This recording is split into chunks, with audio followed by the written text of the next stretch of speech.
अनीता, आज तूने फिर शराब पी है? जब तक दर्द मिटता नहीं लोग दवा पीते रहते हैं, मगर आज के बाद मैं कभी किसी नशीली चीज को नहीं छूऊंगी। देख बेटी,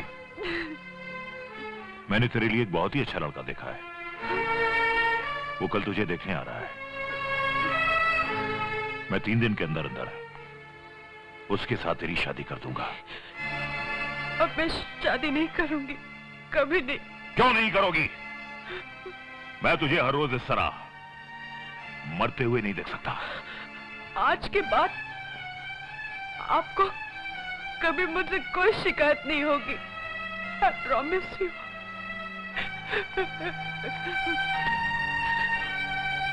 Good night.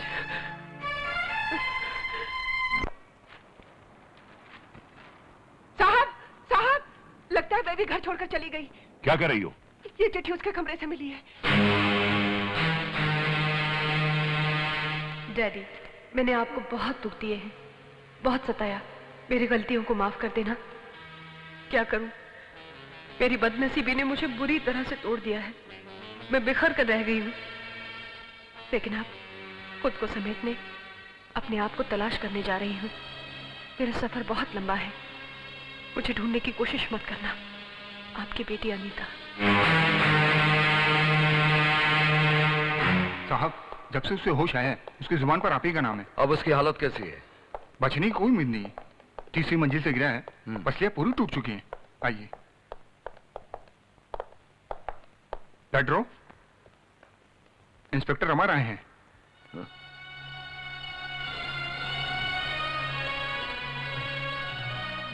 साहब, साहब, मैं पेड्रो हूं। आपने मेरी बच्ची का जिंदगी बचाया था। बहुत एहसान किया पेड्रो पे। मरने से पहले हम एहसान का बदला चुकाएगा, ताकि दिल का बोझ हल्का हो जाए। कुछ साल पहले मैं गैरेज में चोरी करने गया था। कार डेक खोलने का कोशिश करता था, तभी एक पुलिस जीप आके वहां पे रुका। मैंने देखा उस जीप से आपका डैडी राजेश्वर उतरा और वो अंदर चला आया। पेड्रो, तुम्हें याद है वो तारीख कौन सी थी? साहब, वो 9 जून का तारीख था। 9 जून। उसके बाद क्या हुआ? उसके बाद वहां कौन आया? उसके बाद नहीं साहब, उसके पहले वहां केदारनाथ आया था।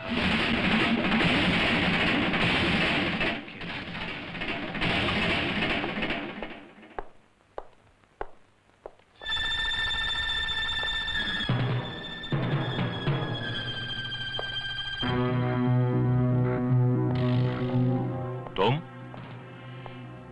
इस वक्त यहां? नींद नहीं आ रही थी, इसलिए यहां चला आया। दूसरों की नींद हराम करके तुम्हें नींद कैसे आ सकती है? तुम्हारी वजह से मेरी बेटी घर छोड़कर चली गई। खैर, मतलब की बात करो।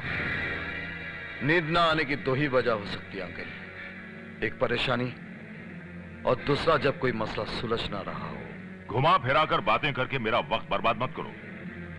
साफ साफ कहो और चले जाओ यहां से। किसी ने मुझे बड़े यकीन के साथ कहा है कि मेरे डैडी के कत्ल के पीछे आपका हाथ है। पागल हो गए हो तुम?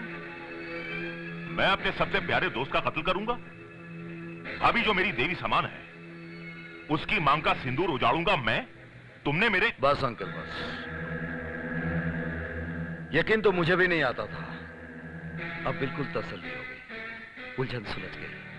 तुम अपने दिमाग पर इस तरह जोर मत डालो। घर जाओ और आराम करो, जाओ।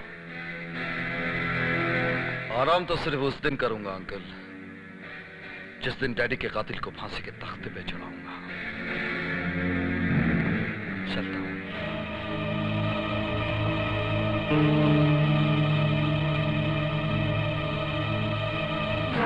इसका मतलब है कि तुम्हारे जरिए मुझ तक पहुंचने की उसकी ये चाल थी। आज वो तुम तक पहुंचा है, कल वो मुझ तक भी पहुंच सकता है। हाँ जयमल, मौत की तलवार बनकर वो हम सबके सरों पर लटक रहा है। अगर हमने जल्दी कोई कदम ना उठाया। फिक्र मत करो केदारनाथ, फिक्र मत करो। अब हम ऐसा खेल खेलेंगे कि सारा मामला एकदम शांत हो जाएगा। जयमल साहब, जब से डीसीपी राजेश्वर का कत्ल हुआ है, इंस्पेक्टर अमर ने तो हम जैसे लोगों का जीना ही मुश्किल कर दिया है। कईयों को तो मार मार के उनका हुलिया ही बिगाड़ दिया है। और अब उसका केदारनाथ पर शक करना हमारे लिए बहुत ही खतरनाक हो सकता है। हाँ, मैं जानता हूं। केदारनाथ एक बहुत ही कमजोर किस्म का इंसान है। पुलिस का दबाव पड़ने पर वो अपनी जबान कभी भी खोल सकता है। तुम एक काम करो, केदारनाथ का मुंह भी हमेशा हमेशा के लिए बंद कर दो। मैं अभी खुराना को फोन लगाता हूं। सर, आपने मुझे बुलाया? हाँ, एक ऐसा काम सौंप रहा हूं तुम्हें। अगर वो काम हो गया तो तुम्हारी वर्दी के सितारे भी बदल जाएंगे और तुम्हारी किस्मत के भी। अब मगर इस काम में जान का खतरा है। सर, वर्दी में जीना, वर्दी में मरना हमारे खानदान की परंपरा है। इसीलिए तो मैंने तुम्हें चुना है। समंदरी रास्ते से कुछ गैर कानूनी माल आ रहा है और जिस गोडाउन में वो माल उतरने वाला है उस जगह को इंस्पेक्टर गुप्ता अच्छी तरह जानते हैं। सर, गैर कानूनी माल सरकारी गोदाम में होगा और मुजरिम हवालात में।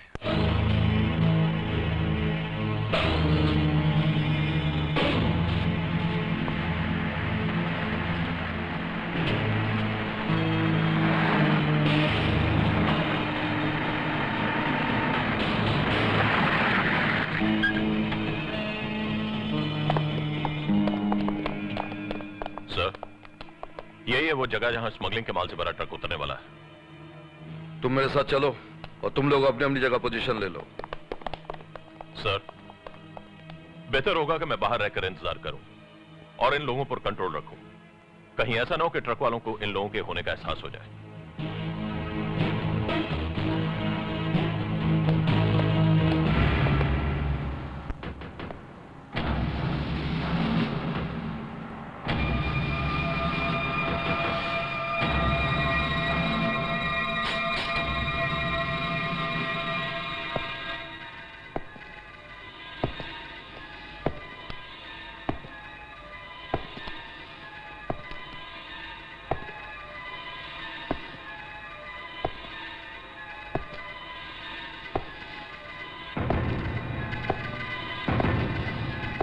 रिवॉल्वर फेंक दो इंस्पेक्टर, वरना इतनी गोलियां चलेंगी कि तुम्हारे चीथड़े उड़ जाएंगे।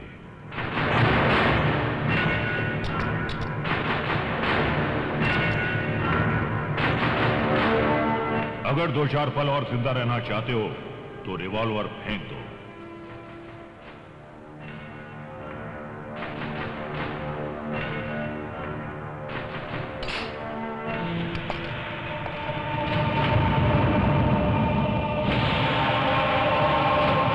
अच्छा, तो तुम हो भेड़ की खाल में छुपे हुए भेड़िए। या धोखे से मुझे लाने की तुम्हारी चाल थी। एक धोखेबाज के साथ धोखे से ही पेश आना पड़ता है। तूने मेरी बेटी के साथ धोखा करके उसकी जिंदगी बर्बाद कर दी। तेरी वजह से वो घर छोड़कर चली गई। उसके गम में जिस तरह मैं तड़प रहा हूं, आज तू भी उसी तरह तड़प तड़प कर मरेगा। किसने किसको धोखा दिया है ये तो वक्त ही बताएगा केदारनाथ। लेकिन आज तेरे काले कारनामों के साथ तेरी जिंदगी मैं खत्म कर दूंगा। तेरे बाप को भी यही गलतफहमी थी, इसीलिए वो मारा गया। अब तेरा भी वही अंजाम होने वाला है। देखते क्या हो, मार डालो हरामजादे को।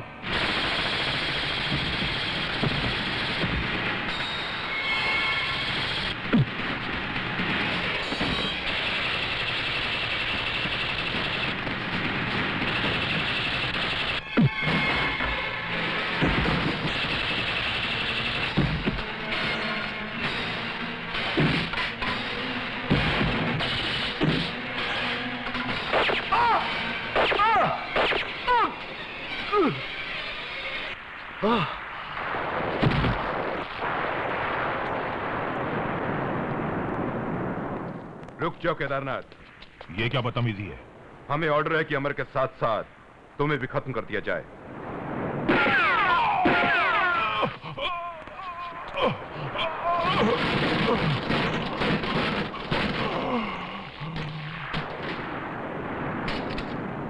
चलो।